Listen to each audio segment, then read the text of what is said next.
நிறைவாய் பொழிந்தருள போகிற அன்புக்காக ஸ்தோத்திரம். இயேசுவின் நாமத்தில் ஜெபித்து ஜெயம் எடுக்கிறோம் பிதாவே, ஆமென். அமர்ந்து கொள்வோமா? Please be seated.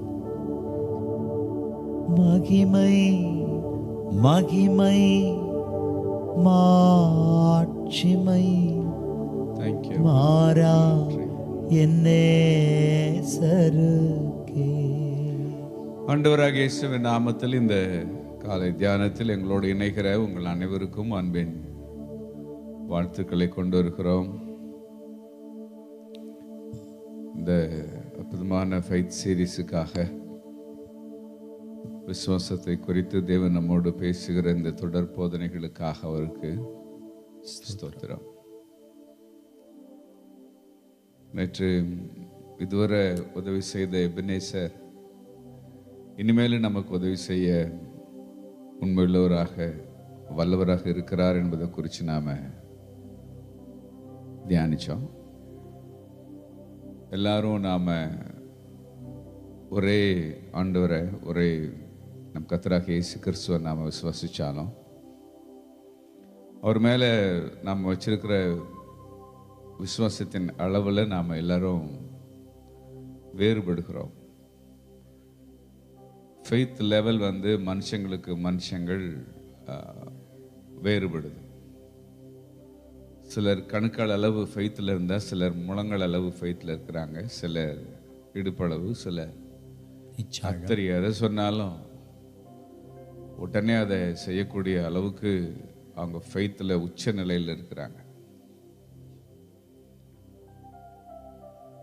இந்த இடத்துக்கு யாருமே எடுத்த உடனே வந்துட முடியாது. என்னுடைய பாவங்களுக்காக ஆண்டவர் மரித்து மறுபடியும் உயிரோடு எழுந்ததுனால, நான் எனக்காக அவர் சிலுவையில் இரத்த சிந்தி பலியானதுனால நான் நீதிமானாக்கப்பட்டிருக்கிறேன். இந்த விசுவாசம் நம்ம எல்லாருக்கும் ஒரு பொதுவான விசுவாசம்.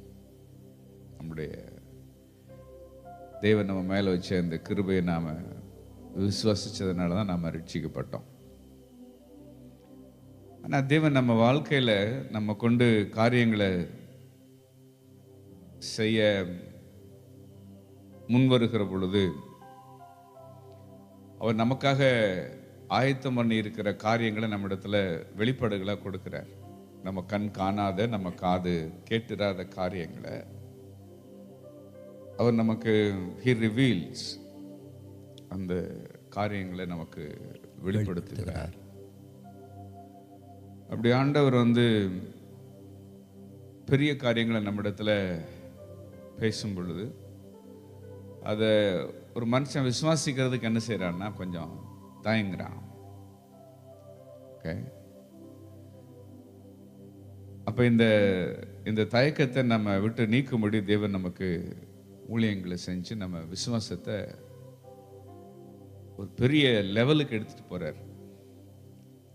ஹல்லேலூயா, ஹல்லேலூயா. ஃபெய்த் இன்னொரு லெவலுக்கு. ஆபிரகாமோட ஃபெய்த் ஆதியாகமம் 22ல் சும்மா உச்சத்தில் இருந்துச்சு. எந்த தயக்கமும் இல்லை.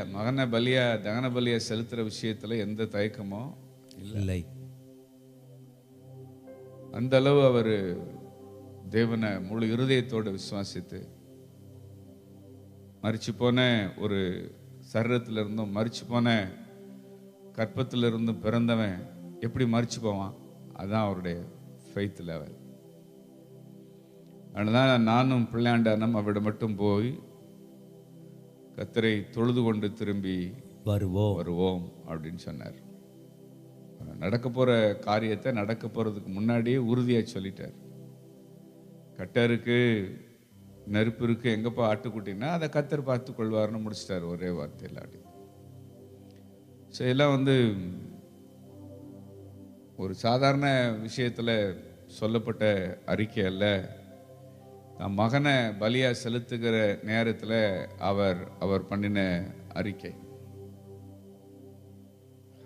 ஹல்லேலூயா. அந்த விசுவாச அறிக்கையை தேவன் கனம் பண்ணினார். அது எதுவுமே தரையில் என்ன செய்யல, விழல. இதெல்லாம் நேற்று தினத்தில் நாம தியானிச்சோம். அப்போ ஒரு காரியத்தை தேவன் செய்கிறாருன்னா அது ஏதோ வருமானம் நம்ம சாட்சியாக மட்டும் சொல்லிட்டு போயிடுறோம். அது வெறுமனே சாட்சி சொல்வதற்காக மாத்திரம் அந்த அற்புதத்தை தேவன் நம்ம லைஃப்ல செய்யல. அதுக்கும் மேல அந்த அந்த அற்புதத்தை நம்ம லைஃப்ல தேவன் செஞ்சதுக்கு பின்னாடி ஒரு தெய்வீக நோக்கம் இருக்கு. எஸ். என்னிடத்துல சொல்ல போகிற எந்த காரியத்தை நான் விசுவாசிக்க வேண்டும் என்பதற்காக இந்த அற்புதத்தை என் வாழ்க்கையில நீங்க செஞ்சீங்க ஆண்டவரே. சாட்சி சொல்லிக்கிட்டே இருக்கிறப்ப ஒரு பக்கம் தேவன் நமக்கு செய்த காரியத்தை சாட்சியா சொல்லிக்கொண்டே இருக்கிறப்ப, ஆண்டவரே இந்த சாட்சி எந்த காரியத்தை நான் விசுவாசிச்சதுனால இந்த சாட்சி, ஓகே, நான் உங்களை விசுவாசிச்சதுனால இந்த சாட்சி, இந்த அற்புதம். இப்போ எதை நான் விசுவாசிக்கிறதுக்கு இந்த சாட்சி எனக்கு நீங்க சொல்ல வச்சீங்க? அடுத்த கேள்வி. ஓகே, அப்ப எப்படி வேர்ட் நமக்கு ரேமாவாகுதோ அதே போல கடந்த நாட்களில் தேவன் நமக்கு செஞ்ச காரியங்களும் ரேமாவாகுது. ஆமென். ஒரு காரியத்தை செய்ய போறப்ப ஒரு சின்ன தயக்கம் வர்றப்ப அன்னைக்கு இந்த விஷயத்தை நமக்கு செஞ்சாரேன்னு தேவன் நமக்கு நினைப்பூட்டி நம்ம ஃபெய்த் லெவல வேற வேற மண்டலத்துக்கு ஆண்டவர் எடுத்துட்டு போயிடுறார். ஹல்லேலூயா, ஹல்லேலூயா. இதை குறித்து தான் இன்னைக்கு உங்களோட நான் இன்னும் கொஞ்சம் டீட்டெயிலாக பேசணும்னு சொல்லி ஆண்டவர் அனுப்பியிருக்கிறார். நியாயாதிபதிகளின் புஸ்தகம் நமக்கு தெரியும். ரொம்ப நியாயாதிபதிகளில் நாம் அதிகமாக எல்லாருக்கும் பரிச்சயமான ஒரு கதா, ஒரு வேத தேவனால் பயன்படுத்தப்பட்ட பாத்திரம் கிதியான். மீதியானியர்கள் மூலமாக இஸ்ரவேல் ஜனத்துக்கு பெரிய ஒரு பிரச்சனை, நெருக்கடி இருந்த அந்த காலகட்டத்தில் மீதியானியருடைய கரங்களிலிருந்து இஸ்ரவேலரை மீட்கும்படி தேவன் கிருபையாக கரத்தில் எடுத்து பயன்படுத்தின பாத்திரம் தான் கிதியான். 6வது அதிகாரம் 11வது வசனம் வாசிக்கிறோம். அதற்கு பின்பு கர்த்தருடைய தூதனானவர் வந்து அபியேஸ்ரியனான யோவாசின் ஊராகிய ஒப்ராவில் இருக்கும் ஒரு கர்வாலி மரத்தின் கீழ் உட்கார்ந்தார். அப்பொழுது அவனுடைய குமாரன் கிதியோன் கோதுமையை மீதியானியரின் கைக்கு தப்புவிக்கிறதற்காக ஆலைக்கு சமீபமாய் அதை போரடித்தான். கர்த்தருடைய தூதனானவர் அவனுக்கு தரிசனமாகி, பராக்கிரமசாலியே, கர்த்தர் உன்னோடே இருக்கிறார் என்றார். அப்பொழுது கிதியோன் அவரை நோக்கி, என் ஆண்டவனே, கர்த்தர் எங்களோடே இருந்தா இவையெல்லாம் எங்களுக்கு நேரிடுவானேன்? கர்த்தர் எங்களை எகிப்திலிருந்து கொண்டு வரவில்லையா என்று எங்கள் பிதாக்கள் எங்களுக்கு விவரித்து சொன்ன அவருடைய அற்புதங்கள் எல்லாம் எங்கே? இப்பொழுது கர்த்தர் எங்களை கைவிட்டு மீதியானியர் கையில் எங்களை ஒப்பு கொடுத்தாரே என்றான். அப்பொழுது கர்த்தர் அவனை நோக்கி பார்த்து, உனக்கு இருக்கிற இந்த பலத்தோடே போ, நீ இஸ்ரவேலை மீதியானியரின் கைக்கு நீங்களாக்கி ரட்சிப்பாய், உன்னை அனுப்புகிறவர் நான் அல்லவா என்றார். அதற்கு அவன், என் ஆண்டவரே, நான் இஸ்ரவேலை எதினாலே ரட்சிப்பேன்? இதோ மனாசேயில் என் குடும்பம் மிகவும் எளியது, என் தகப்பன் வீட்டில் நான் எல்லாரிலும் சிறியவன் என்றான். அதற்கு கர்த்தர், நான் உன்னோடே கூட இருப்பேன், ஒரே மனுஷனை முறியடிப்பது போல நீ மீதியானியரை முறிய அடிப்பாய் என்றார். கவனிங்க, தேசத்தை அச்சுறுத்தக்கூடிய ஒரு தீய சக்திய தேசத்தை விட்டு அகற்றி போட தேவன் அந்த தீய சக்தியை விட ஒரு பெரிய ஆளை சூஸ் பண்ணல. ஒருத்தனை தெரிந்தெடுத்தா அவனை பார்த்தோன்னே எல்லாருக்கும் என்ன வரணும்? ஒரு நம்பிக்கை வரணும். சரியான சாய்ஸ் தான். இவனை ஆண்டவர் சூஸ் பண்ணதுனால நமக்கு டெலிவரன்ஸ் நிச்சயம்னு. சில தெரிந்தெடுப்புகளை பார்த்தா மற்றவங்களுக்கு நம்பிக்கை வர்ற மாதிரி என்ன செய்யல, தெரிந்தெடுக்கல. இதெல்லாம் தேவனுடைய அந்த நாள் மட்டும் இல்லை, இந்த நாள்லயும் அப்படித்தான் இருக்கும். எஸ். சிலரெல்லாம் பார்க்குறப்போ நமக்கே நம்பிக்கை வராது. இவனை சூஸ் பண்ணியிருக்கிறாரு, இவன்லாம் எப்படி கரைதேறுவானே என்ன செய்யலையே தெரியலையே. அந்த மாதிரியான ஒரு காலகட்டத்தில் அடுத்தவனுக்கு ஒரு பெரிய தைரியம் வர்ற மாதிரி, ஒரு பெரிய நம்பிக்கை வர்ற மாதிரி ஒரு ஆளை என்ன செய்யல, ஆண்டவர் சூஸ் பண்ணல. ரொம்ப சாதாரண மனுஷன், ஒரு எளிமையான குடும்ப பின்னணியிலிருந்து வந்த ஒரு நபரை ஆண்டவர் ஒரு பெரிய காரியத்துக்காக என்ன செய்கிறார்னா சூஸ் பண்றார். சரி இவன் ஒரு யுத்த புருஷனான்னு கேட்டா அப்படியும் ஆள் என்னன்னா இல்ல. மோசே மாதிரி யுத்த புருஷனா இருந்தா அவன் எதை நம்பிடுறான், ஆண்டவரை நம்புறதை விட அவனோட யுத்த கலையை நம்பிடுறான். எஸ். இந்த மாதிரி யுத்த புருஷன் இல்லாதவனை சூஸ் பண்ணோம்னா எனக்கு அந்த மாதிரியான தகுதியே இல்லைன்னு ஓடிடுறான். ஒன்று இந்த எண்டுக்கு போகிறான், இல்லைன்னா அந்த எண்டுக்கு போகிறான். ஆனால் ரெண்டு பேரையுமே ஆண்டவர் பிடிச்சி ஒரு வழி பண்ணிடுறாரு. ஆமென். அப்போ கிதியோனுக்கு எந்த ஒரு ஃபைட்டிங் பேக்ரவுண்ட் என்னன்னா இல்லை. அதனால் அவரே சொல்கிறாரு, இந்த மாதிரி ஒரு சாதாரண ஆளாக இருக்கிறேன், எதனால நான் என்ன செய்வேன், ரட்சிப்பேன். ஏதோ மனாசையில் என் குடும்பம் மிகவும் எளியது, என் தகப்பன் வீட்டில் நான் எல்லாரிலும் சிறியவன் என்றான். அப்படி ஒரு சின்ன ஆளை ஆண்டவர் என்ன செய்றாருன்னா சூஸ் பண்றார். இப்போ இவருக்கு ஃபெய்த் லெவல் இன்க்ரீஸ் ஆகணும் இல்லை? எல்லாமே எப்படி இருக்குன்னா பிளாங்கா இருக்கு. அப்பொழுது அவன் நம்முடைய கண்களில் இப்பொழுதும் எனக்கு தயை கிடைத்ததானால், என்னோடே பேசுகிறவர் தேவரீர்தான் என்று எனக்கு ஒரு அடையாளத்தை காட்ட வேண்டும். I need a sign. Hallelujah. Then show me a sign. Hallelujah. என்ன கேட்கிறாருன்னா இப்போ ஒரு அடையாளத்தை கேட்கிறார். நான் உம்மிடத்திற்கு என் காணிக்கையை கொண்டு வந்து உமக்கு முன்பாக வைக்கும் அளவும் இவ்விடம் விட்டு போகாதிருப்பீராக என்றான். அதற்கு அவர், நீ திரும்பி வர மட்டும் நான் இருப்பேன் என்றார். உடனே கிதியோன் உள்ளே போய் ஒரு வெள்ளாட்டு குட்டியையும் ஒரு மரக்கால் மாவிலே புளிப்பில்லாத அப்பங்களையும் கூடையில் வைத்து ஆயத்தப்படுத்தி இறைச்சியை ஒரு கூடையில் வைத்து ஆணத்தை ஒரு கிண்ணத்தில் வார்த்து அதை வெளியே கர்வாலி மரத்தின் கீழ் இருக்கிற அவரிடத்தில் கொண்டு வந்து வைத்தான். அப்பொழுது தேவனுடைய தூதனானவர் அவனை நோக்கி, நீ இறைச்சியையும் புளிப்பில்லாத அப்பங்களையும் எடுத்து இந்த கற்பாறையின் மேல் வைத்து ஆணத்தை ஊற்று என்றார். அவன் அப்படியே செய்தான். அப்பொழுது கர்த்தருடைய தூதன் தமது கையில் இருந்த கோலின் நுனியை நீட்டி இறைச்சியையும் புளிப்பில்லாத அப்பங்களையும் தொட்டார். அப்பொழுது அக்கினி கற்பாறையிலிருந்து எழும்பி இறைச்சியையும் புளிப்பில்லாத அப்பங்களையும் பட்சித்தது. கர்த்தரின் தூதனோவென்றால் அவன் கண்களுக்கு மறைந்து போனார். அப்பொழுது கிதியோன், அவன் கர்த்தருடைய தூதன் என்று கண்டு, ஐயோ கர்த்தரான ஆண்டவரே, நான் கர்த்தருடைய தூதனை முகமுகமாய் கண்டேனே என்றான். அப்பொழுது கர்த்தர், உனக்கு சமாதானம், பயப்படாதே, நீ சாவதில்லை என்று சொன்னார்.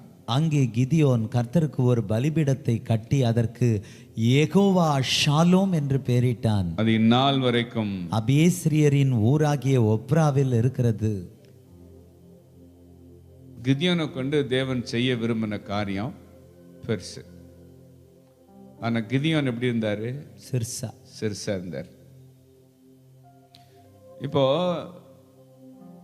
கிதியோனுக்கு ஒரு காரியத்தை ஆண்டவர் டீச் பண்றார். கோச் மாதிரி மாறிட்டார்.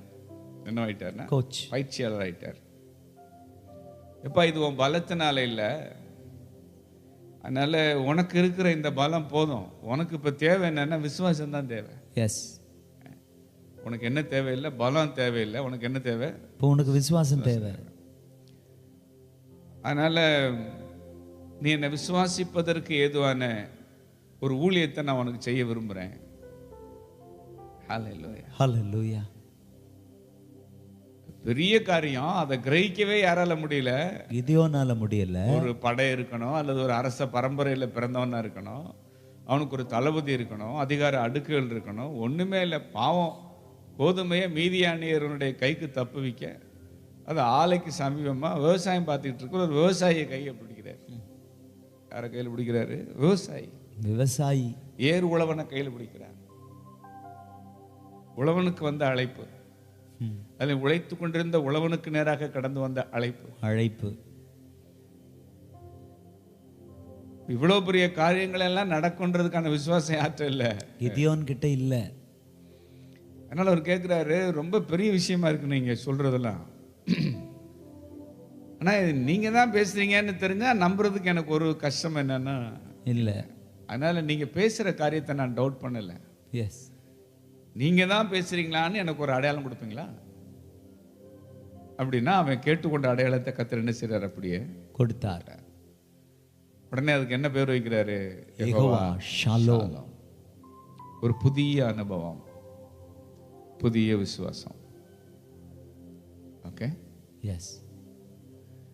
இப்போ கிதியோன் கேட்டதை தேவன் செஞ்சப்போ தேவன் சொல்வதை விசுவாசிக்கிறது கிதியோனுக்கு பிரச்சனையாவே இல்லை. ஹல்லேலூயா, ஹல்லேலூயா. தேவன் கிதியோனிடத்துல ஒரு காரியத்தை கேட்க போறாரு. அதை அதை அதை கிதியோன் விசுவாசிக்கணும் அப்படின்னா கிதியோன் கேட்கிற அடையாளத்தை கிதியோனுக்கு கர்த்தர் கொடுத்தார். எஸ். ஒரு அடையாளத்தை கேட்டோம், கொடுத்தாரு. ரொம்ப அருமையா இருந்துச்சு. உன்னதமான அனுபவம், கண்கொள்ளா காட்சி. இந்த காட்சி என்னால் என்ன செய்ய முடியாது, மறக்கவே முடியாது. இந்த காட்சியை மறக்க முடியாது. என்னோட சாட்சி என்னால் என்ன செய்ய முடியாது, மறக்க முடியாது. பவர்ஃபுல் என்கவுண்டர் வித் காட் அப்படின்னு சொல்லி ஃபுல்லாக அங்கங்கே எல்லா இடத்துலையும் தம்பட்டு அடிக்கிறதுக்கா இந்த உன்னதமான அனுபவத்தை கிடியோனுக்கு ஆண்டவர் அலோவ் பண்ணாரு, கொடுத்தாரு. இல்லையே. அப்போ ஒரு காரியத்தை அவர் நம்ம இடத்துல சொல்வதற்கு முன்பாக நம்ம கேட்கிற அடையாளத்தை கொடுத்துறாரு. எஸ். ஹல்லேலூயா. இதன் மூலமா அடுத்து அவர் நம்மகிட்ட பேச போற காரியத்தை விசுவாசிக்க தேவையான, அடுத்து நம்ம இடத்துல பேச போகிற காரியங்களை நாம அவர் சொல்றபடியே செய்வதற்கு தேவைப்படுகிற ஃபெய்த்தை நமக்குள்ள பத்த வச்சிடறார். எஸ். ஒரு காரியத்தை செஞ்சு முடிச்சுட்டு அவர் அப்படியே அந்த அந்த அந்த சந்தோஷத்தில் படுத்திருக்கிறார் வீட்டில். சா, எவ்வளோ பெரிய காரியத்தை கத்த நம்ம இடத்துல என்ன செய்தா, பேசினா. பேசுறது அவர் தானாங்கிற நிச்சயத்தை நாம தெரிஞ்சுக்கிறதுக்கு அவர்கிட்ட கேட்ட அடையாளத்தை நமக்கு என்ன செஞ்சிட்டாரே, கொடுத்துட்டாரு. உடனே என்ன பண்ணிட்டாரே, கொடுத்துட்டாரு. என்ன அற்புதமா இருக்கு, என்ன ஆச்சரியமா இருக்கு. அந்த அந்த அக்கினி கற்பாறையிலிருந்து எழும்பி இறைச்சியையும் புளிப்பில்லாத அப்பத்தையும் கண்ணுக்கு முன்னாடி என்ன செஞ்சிருச்சேன், பட்சித்தது. கத்தரை முகமுகமா கண்டு சாகாம இருக்கனே. எஸ். அப்படின்னு அப்படி த்ரில்லில் படுத்திருக்கிறாரு வீட்டில். எதில் படுத்திருக்கிறாரு? Thrilling experience. இப்பதான் ஆண்டவர் வர்றாரு. ஐயா ராசா, நான் இப்போ ஒரு காரியத்தை சொல்றேன், செய்வியா அப்படின்னு கேட்கிறாரு. சொல்லுங்க ஆண்டவரே. அன்று ராத்திரியிலே, 25வது வசனம், அன்று ராத்திரியிலே கர்த்தர் அவனை நோக்கி, நீ உன் தகப்பனுக்கு இருக்கிற காளைகளில் 7 வயதான 2ஆம் காளையை கொண்டு போய் உன் தகப்பனுக்கு இருக்கிற பாகாலின் பலிபீடத்தை தகர்த்து அதன் அருகே இருக்கிற தோப்பை வெட்டி போட்டு இந்த கற்பாறை உச்சியிலே பாங்கான ஒரு இடத்தில் உன் தேவனாகிய கர்த்தருக்கு ஒரு பலிபீடத்தை கட்டி அந்த 2ஆம் காளையை கொண்டு வந்து அதை நீ வெட்டி போட்ட தோப்பினுடைய கட்டை விறகுகளின் மேல் சர்வாங்க தகனமாக பலியிட கடவாய் என்றார். தடி, இது உயிரோட விளையாடுறதுக்கு சமமான காரியம்.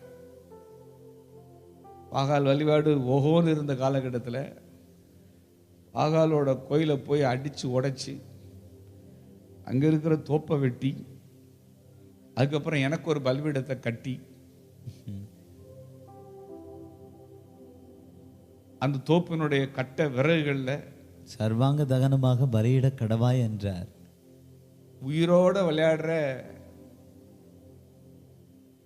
ஒரு காரியத்தை கர்த்தர் பேசுறார்.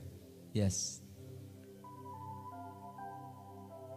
இதை உடனே கிதியோன் என்ன பண்ணிடுறாருன்னா செஞ்சிடார், சொன்னபடியே செய்தார். அப்பொழுது கிதியோன் தன் வேலையாட்களில் 10 பேரை சேர்த்து கர்த்தர் தனக்கு சொன்னபடியே செய்தான். அவன் தன் தகப்பன் குடும்பத்தாருக்கும் அந்த ஊர் மனுஷருக்கும் பயப்பட்டபடியினாலே அதை பகலிலே செய்யாமல் இரவிலே செய்தான். சில நேரம் நம்முடைய தயக்கத்தை போக்கக்கூடிய அல்லது நம்முடைய பயத்தை போக்கக்கூடிய வெற்றிகளை கர்த்தர் நமக்கு அருளி செய்வார். ஆமென். ஹல்லேலூயா, ஹல்லேலூயா. அப்போ என்ன ஃபெய்த் வந்திருக்கணும் இந்த காரியத்தை, இதை விசுவாசிக்கிறதுக்கு எப்படி இதை செய்ய முடிஞ்சு? போல்டான ஒரு விஷயத்தை எப்படி கிதியோனால செய்ய முடியும்? பயம் இருந்தாலும் பயந்துகிட்டே செஞ்சிட்டார்ல. எஸ். அப்போ இதுக்கான காரணம் என்ன அப்படின்னா, ஏற்கனவே கர்த்தரை பார்த்தேன் எல்லாம் செத்து போயிருவான்னு சொல்றாங்க. ஆனா அவரை தரிசிச்சு நான் என்ன செய்யல, சாகலையே. அப்படி ஒரு தெள்ள தெளிவான இடைவிடுதல் எனக்கு இருக்கு. அப்ப எனக்கு பின்னாடி கர்த்தர் இருக்கிறதுனால எனக்கு முன்னாடி இருக்கிற ஆபத்தை கண்டு எனக்கு பயமே என்னன்னா இல்ல. இந்த தைரியத்துலடா இந்த காரியத்தை செஞ்ச அப்படின்னு கேட்டா எந்த தைரியமும் இல்லை. வேணும்னா கொஞ்சம் கேள்வியை மாத்தி கேளுங்க. எந்த விசுவாசத்துலடா இந்த காரியத்தை என்ன செஞ்ச? அப்ப தைரியசாலிகளால கூட செய்ய முடியாத காரியத்தை கர்த்தருடைய நாமத்தை விசுவாசிக்கிற ஒரு சாதாரண ஆள் செஞ்சிருவான். எஸ். ஹalleluya. அப்ப இப்படி ஒரு காரியம், போல்டான காரியத்தை எதனால செய்ய முடிஞ்சுன்னா, ஏற்கனவே தேவன் கிதியோன் கேட்ட ஒரு அடையாளத்தை கிதியோனுக்கு தந்து கிதியோனுடைய ஃபெய்த் லெவலை அப்படி கணக்கு துவக்கி வச்சுட்டாரு. ஹalleluya. இத செஞ்சா பிரச்சனை வரும்னு கிதியோனுக்கு நல்லா வேணும்னா தெரியும். தெரிஞ்சும் அதை செஞ்சிட்டாரு. எதிர்பார்த்தபடியே ஊருக்குள்ள என்ன வெடிக்குது? பிரச்சனை வெடிக்குது.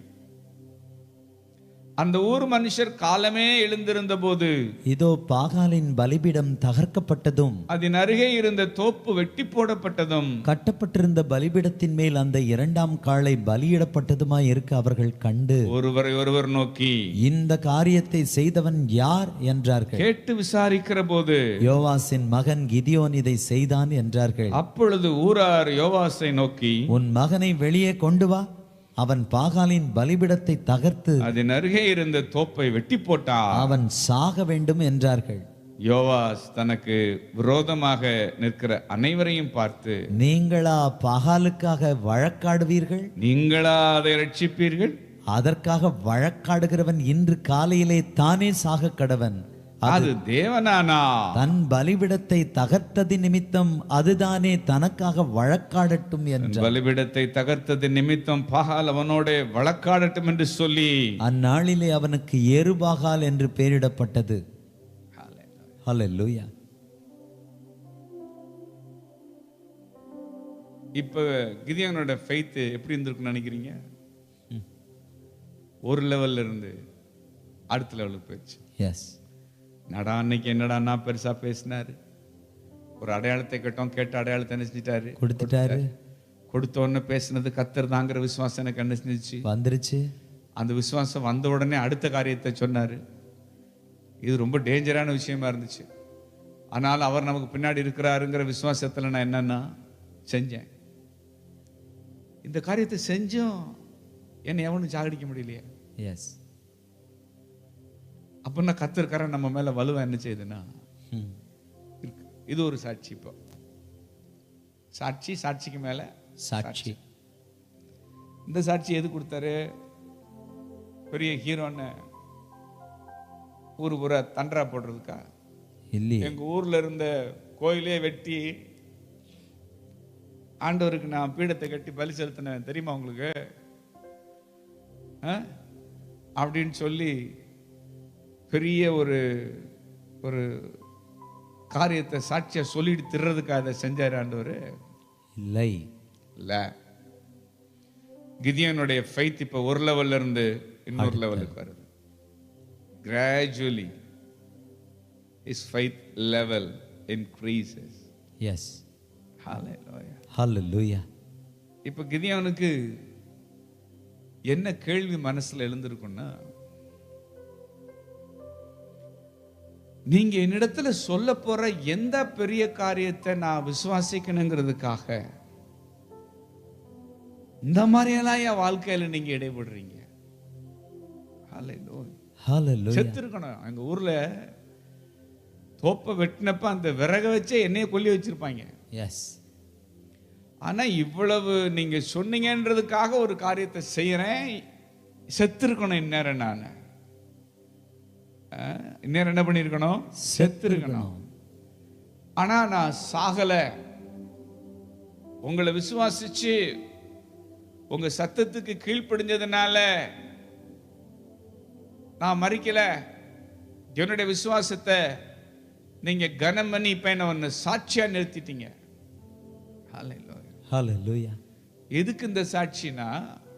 அடுத்து கிதியோனிடத்துல கர்த்தர் சொல்ல போற காரியத்தை கிதியோன் விசுவாசிக்கணுங்கிறதுக்காக ஹalleluya இந்த காரியங்களை முன்னாடியே செஞ்சிடறாரு. எடுத்தோடனே சொன்னா மிரண்டுருவான், அரண்டுருவான்னு என்ன செய்யும் தெரியும். மோசேயை கூட பார்வோனிடத்துக்கு அனுப்ப போறதுக்கு முன்னாடி அற்புத அடையாளங்கள் உன்னை கொண்டு செய்வேன் அப்படின்னு சொல்றப்ப இவருக்கு என்ன வரல, இல்ல அது சரியா வராது, அனுப்ப சித்தமா இருக்கிற யாரையாகலும் என்ன செய்யுங்க அனுப்புங்கன்னு உடனே அவரு என்ன பண்றாரு, டேய் கையில என்னடா வச்சிருக்கிற, கோல் தானே, கீழே போடாத. பட்டோன்னு என்ன ஆகி போச்சு, ஆமா ஹalleluya தண்ணி எடுத்து ஊத்துனா ரத்தமா, கைய பாக்கெட்ல விட்டா குஷமா. எதுக்கு இது செஞ்சாரு, எதுக்கு இந்த அடையாளம்? அடுத்து நான் உன்னிடத்துல சொல்ற காரியம் பெருசு, அதை நீ விசுவாசிக்கணுங்கிறதுக்காக தான் இந்த அடையாளங்களை உனக்கு தரேன். எஸ் ஹalleluya இதை எல்லார் லைஃப்லயும் கத்த செய்றார். ஹalleluya இப்ப வசனம் பாருங்களேன், 6வது அதிகாரம் 33ல, மீதியானியரும் அமலேக்கியரும் கிழக்கத்திய புத்திரர் யாவரும் ஏகமாய் கூடி ஆற்றை கடந்து வந்து இஸ்ரவேல் பள்ளத்தாக்கிலே பாளையம் இறங்கினார்கள். எந்த நோக்கத்தை மனசுல வச்சு கர்த்தர் கிதியோனை அழைத்தாரோ அந்த காலத்துக்குள்ளேயும் அந்த நேரத்துக்குள்ளேயும் கர்த்தர் யாரை கொண்டு வர்றாரு, இப்போ கிதியோனை கொண்டு வர்றார். ஹalleluya அப்பொழுது கர்த்தருடைய ஆவியானவர் கிதியோன் மேல் இறங்கினார். அவன் எக்காளம் ஊதி அபியேஸ்ரியரை கூப்பிட்டு தனக்கு பின் செல்லும்படி செய்து மனாசே நாடெங்கும் ஸ்தானாபதிகளை அனுப்பி அவர்களையும் கூப்பிட்டு தனக்கு பின் செல்லும்படி செய்து ஆசேர் செபுலோன் நப்தலி நாடுகளிலும் ஆட்களை அனுப்பினான். அவர்களும் அவனுக்கு எதிர்கொண்டு வந்தார்கள். ஹalleluya ஒரு ஒரு ஒரு டீம் என்ன செஞ்சிருச்சு, வந்துருச்சு. அங்க கர்த்தருடைய ஆவியானவர் கிதியோன் மேல அங்க வந்து முந்தின வசனத்துல எதிரிகள் இஸ்ரவேல் பள்ளத்தாக்கில் பாளையம் இறங்கினார்கள். அவன் பாளையம் இறங்கின உடனே இங்க கர்த்தருடைய ஆவியானவர் கிதியோன் மேல இறங்கிட்டாரு. ஆமென் ஹalleluya எதிரி பாளையம் இறங்கிட்டானேன்னு சொல்லி பயப்படுறதா, இல்ல கர்த்தருடைய ஆவியானவர் என் மேல இறங்கி இருக்கிறாருன்னு நானு தைரியமா இருக்கிறதா? எஸ் ஹalleluya நமக்கு விரோதமா ஒரு காரியத்தை செய்யும்படி எதிரி நம்ம பாளையத்துல நம்ம எல்லையில இறங்கின உடனே நம்மளை அழைச்ச ஆவியானவர் நம்ம மேல இறங்கிடுறாரு. எஸ் ஹalleluya என்ன செய்தியை சொல்றாரு, இந்த யுத்தம் உன்னுடையதல்ல என்னுடையது. எஸ் அவன் இறங்கிட்டானேன்னு கவலைப்படாத, உன் மேல நான் இறங்கி இருக்கிறேங்கிறத என்ன செய், விசுவாசி. எஸ் படையே எனக்கு எதிராய் பாளையம் இறங்கினாலும், படையே எனக்கு எதிராய் பாளையம் இறங்கினாலும் என் நெஞ்சம் அஞ்சாது நம்பிக்கை இழக்காது, என் நெஞ்சம் அஞ்சாது நம்பிக்கை இழக்காது, என்னை பலப்படுத்தும் இயேசு கிறிஸ்துவா எல்லாமே செய்து நான் முடித்திடுவே. என்னை பலப்படுத்தும் இயேசு கிறிஸ்துவா எல்லாமே செய்து நான் முடித்திடுவே. எதிரி அந்த பக்கம் இறங்கிட்டாங்க, இந்த பக்கம் கிதியோன் மேல கர்த்தருடைய ஆவியானவரும் இறங்கிட்டார். ஏற்கனவே கர்த்தருடைய ஆவியானவர் கிதியோன் லைஃப்ல செஞ்ச ஒரு 2 காரியங்களால ஆண்டவர் மேல ஒரு விசுவாசம் வந்த கிதியோன் இப்ப எக்காலத்தை ஊதி ஒரு படையை என்ன செஞ்சிட்டாரு, சேர்த்துட்டாரு. எடுத்தோடனே அதை செய்யல, அதுக்கு முன்னாடி படிப்படியா, ஏய் இதெல்லாம் நீ விசுவாசிக்கிறியா, அப்பனா நீங்க பேசுறது நீங்க தான் ஆண்டவரே, அடையாளத்துக்கு கொடுத்துட்டாரு. அடுத்த ஒரு காரியத்தை அந்த அந்த விசுவாசம் தந்த தைரியத்தில் அடுத்த செயல் என்ன செய்கிறாரு. இப்போ அடுத்த செயலை செஞ்சதுனால தேவன் அந்த விசுவாசத்தை கனம் பண்ணி அற்புதமான விதத்தில் அங்கேயும் ஊருக்குள்ளேயும் என்ன நடந்துருச்சு, ஒரு பெரிய காரியம் நடந்துருச்சு. எஸ். இப்போ இந்த 2 சம்பவங்கள் மூலமா ஒரு பக்கம் தேவன் இடைவிடுகிறார், இன்னொரு பக்கம் அடையாளங்களை தந்து அவரோடு கூட கர்த்தர் இருக்கிறாருங்கிற நிச்சயத்தை என்ன செய்றாரு, தருகிறார். ஆனா பெரிய யுத்தத்துக்கு போறதுக்கு இந்த ஃபெய்த் கிதியோனுக்கு பத்தல. ஆண்டவரே ஃபெய்த் இல்லைன்னா நான் சொல்ல முடியாது, நான் உங்களை என்ன செய்றேன், நான் விசுவாசிக்கிறேன். ஹல்லேலூயா. ஒரு குழந்தைக்கு கல்யாணம் முடிக்கணுமா, விசுவாசிக்கிறேன். ஒரு காய்ச்சல் தலைவலி வருதா, விசுவாசிக்கிறேன். இந்த ஒரு 5000 ரூபாய் கடன் அடைக்கிறதுக்கு எனக்கு உதவி செய்வீங்கன்றத விசுவாசிக்கிறேன். அந்த வியாதியசனுக்கு நான் போய் ஜெபம் பண்ணா சுகமாங்கிறது என்ன செய்றேன், நான் விசுவாசிக்கிறேன். ஆனா இப்ப இருக்கிற காரியம் ரொம்ப பெருசா இருக்கு ஆண்டவரே. இதை விசுவாசிக்கிற அளவுக்கு எனக்கு என்ன இல்லை, இந்த விசுவாசம் எனக்கு பத்தாது. அதனால நான் ஒரு அடையாளத்தை உங்கள்கிட்ட கேட்குறேன். நான் கேட்குற அடையாளத்தை எனக்கு நீங்க செய்வீங்கன்னா நான் விசுவாசத்தில் இன்னும் கொஞ்சம் என்ன செய்வேன்னா பலப்பட முடியும் என்னாலன்னு சொல்லி 36வது வசனம். அப்பொழுது கிதியோன் தேவனை நோக்கி, தேவரீர் சொன்னபடி என் கையினாலே இஸ்ரவேலை ரட்சிக்க வேண்டுமானால் இதோ நான் மயிருள்ள ஒரு தோலை களத்திலே போடுகிறேன், பனி தோலின் மேல் மாத்திரம் பெய்து பூமியெல்லாம் காய்ந்திருந்தால் அப்பொழுது தேவரீர் சொன்னபடி இஸ்ரவேலை என் கையினால் ரட்சிப்பீர் என்று அதனாலே அறிவேன் என்றான். ஒரு பைத்தியக்காரத்தனமான அடையாளத்தை யார்கிட்ட கேட்கிறாரு, கர்த்தர்கிட்ட கேட்கிறார். பைத்தியக்காரத்தனமான அடையாளம்னா அது என்னன்னா, இதெல்லாம் நடக்க என்ன இல்லை, வாய்ப்பே இல்லை. அப்ப எப்படிப்பட்ட அடையாளத்தை ஆண்டவர்கிட்ட கேட்குறாங்க, செக் பண்றாங்க, நீங்க தானா, இதெல்லாம் நடக்க என்ன இல்லை, வாய்ப்பே இல்லை. நடக்க வாய்ப்பே இல்லாத காரியத்தை உங்களால மட்டும்தான் செய்ய முடியும்னு சொல்லி நல்லா யோசிச்சிருப்பார் போல இருக்கு. யாரு, கிதியோன். நல்லா திங்க் பண்ணி எந்த சாத்தியமில்லாத காரியத்தை சொன்னா அது நம்ம நம்புற மாதிரி இருக்குங்கிறதுனால வாய்ப்பே இல்லாத ஒரு காரியத்தை சொல்லி அந்த அடையாளத்தை என்ன செய்றாரு, கேட்கிறார். 38வது வசனம் பாருங்க. அப்படியே ஆயிற்று. அவன் மறுநாள் காலமே எழுந்திருந்து தோலை கசக்கி அதில் இருந்த பனி நீரை ஒரு கிண்ணம் நிறைய பிழிந்தான். கேட்ட அடையாளத்தை கொடுத்தாரா? ஆனா இன்னும் என்ன வரலன்னா ஃபெய்த் அந்த அளவுக்கு ஒரு இன்னும் எனக்கு பத்தலை, இன்னும் கொஞ்சம் அதிகமா என்னன்னா வேணும். அதனால எந்த காரியமும் 2 நேரம் செஞ்சா அது நீங்க தான்றதை நான் என்ன செய்வேன், நான் உறுதிப்படுத்திக் கொள்றேன் அப்படின்னு சொல்லிட்டு. அப்பொழுது கிதியோன் தேவனை நோக்கி, நான் இன்னும் ஒரு விஷயம் மாத்திரம் பேசுகிறேன், உமது கோபம் என் மேல் மூளாதிருப்பதாக. தோலினால் நான் இன்னும் ஒரு விசை சோதனை பண்ணட்டும், தோல் மாத்திரம் காய்ந்திருக்கவும் பூமி எங்கும் பனி பெய்திருக்கவும் கட்டளையிடும் என்றார். இது அப்படியே எக்ஸாக்ட் ஆப்போசிட். எஸ், ரிவர்ஸா சொல்றார். முதல்ல தோல்ல மாத்திரம் பனி பெய்யணும், பூமி எல்லாம் காஞ்சிருக்கணும். அதே மாதிரி பனி தோல்ல மட்டும் பெஞ்சு பூமியெல்லாம் என்ன செஞ்சிருச்சு, காய்ந்திருந்தது. அதுலயும் நனைஞ்சிருக்குன்னு கூட பார்க்காம அதை எடுத்து செக் பண்றான் பாருங்க. அதை எடுத்து கசக்கி புளிஞ்சு கிண்ண நிறைய ஒரு கிண்ண நிறைய அளவு வரைக்கும் வந்துட்டான். இவ்வளவு தெளிவா இடைப்பட்டோம், எனக்கு இன்னும் பத்தல. அப்படியே தேவன் அன்று ராத்திரி செய்தார். தோல் மாத்திரம் காய்ந்திருந்து பூமி எங்கும் பனி பெய்திருந்தது.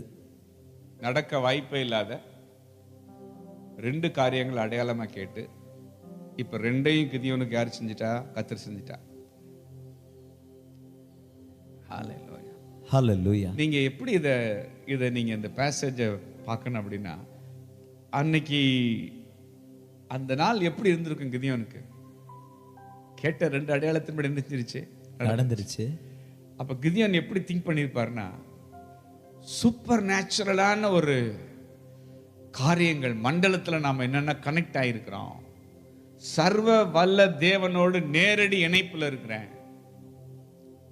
சர்வ வல்ல தேவனோடு நேரடி இணைப்புல இருக்கிறேன்.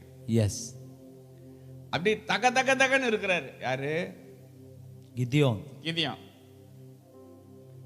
இப்ப ஆண்டவர் பாருங்க, சரியா இந்த தகதகன்ற இடத்துக்கு கிதியோனை கொண்டு வந்துட்டு அடுத்த காரியத்தை கிதியோனிடத்துல பேசி அடுத்த கீழ்ப்படிதலை எதிர்பார்க்கிறார். அப்பொழுது கிதியோனாகிய எருபகாலம் அவனோடு இருந்த ஜனங்கள் யாவரும் காலமே எழுந்து புறப்பட்டு ஆரோத் என்னும் நீரூற்றின் கிட்ட பாளையம் இறங்கினார்கள். கிளம்பிட்டார்.